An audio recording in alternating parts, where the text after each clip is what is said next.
Let's know more about cataract from the experts. Hello, नमस्ते. પોડકાસ્ટમાં આપનું સ્વાગત છે. હું doctor twinkle Shah, Manisha institute અમદાવાદથી આપનું સ્વાગત કરું છું. આજે આપણે મોતિયાના વિશે થોડી માહિતી અને એની શસ્ત્રક્રિયા વિશે માહિતીની દુનિયામાં જઈ રહ્યા છીએ.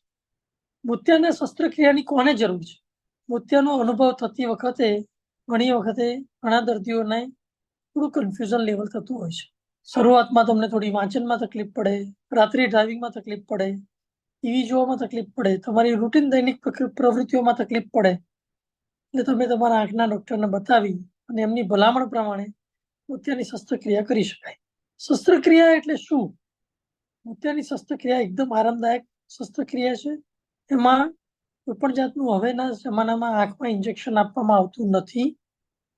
ફક્ત બેરું કરવાના વિશેષ ટીપા દ્વારા ઉપરની ચામડીને બેરી કરવામાં આવે છે અને વિશિષ્ટ સાધનો હોય. તમારી આંખની અંદર જે વાદળછાયો લેન્સ બની ગયો છે, કુદરતી લેન્સ જેને આપણે મોતિયો કહીએ, તેને દૂર કરી અને કૃત્રિમ લેન્સથી એને બદલવામાં આવે છે.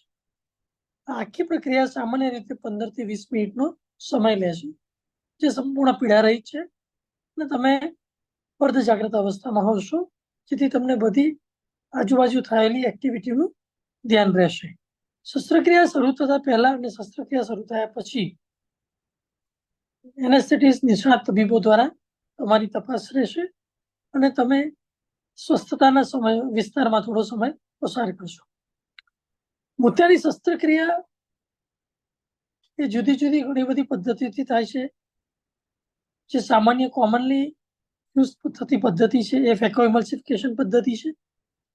ફેકો પદ્ધતિની અંદર ફક્ત નાના 2 થી 3 મિલીમીટરના કાપામાંથી મશીન આંખની અંદર જઈ પથ્થરિયા મોતિયાને તોડી અને ઓગાળી લે છે અને એ જ નાના કાપામાંથી તમે કૃત્રિમ લેન્સને અંદર ઇમ્પ્લાન્ટ કરી રહ્યા છો.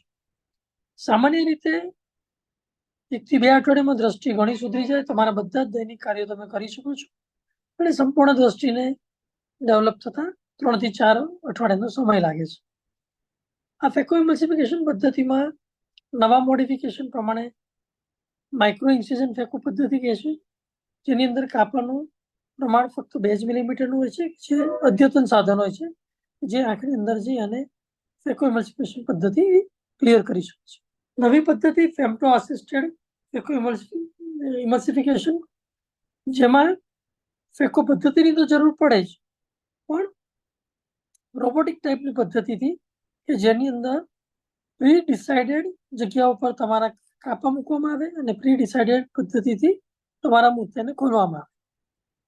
અને ઘણા બધા ટ્રસ્ટ હોસ્પિટલમાં એક મેન્યુઅલ સ્મોલ ઇન્સિઝન પદ્ધતિ આવે છે કે જેની અંદર ફેકો પદ્ધતિનો યુઝ કરવામાં આવતો નથી, મશીન વગર એ કરવામાં આવે છે, પણ જેમાં દ્રષ્ટિ સુધરતા 2 થી 3 અઠવાડિયાનો સમય વધારે લાગે છે.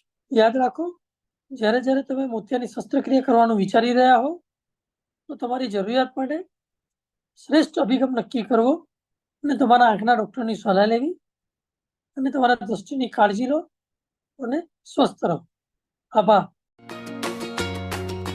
Act early, prevent early. Driving change to defeat cataract.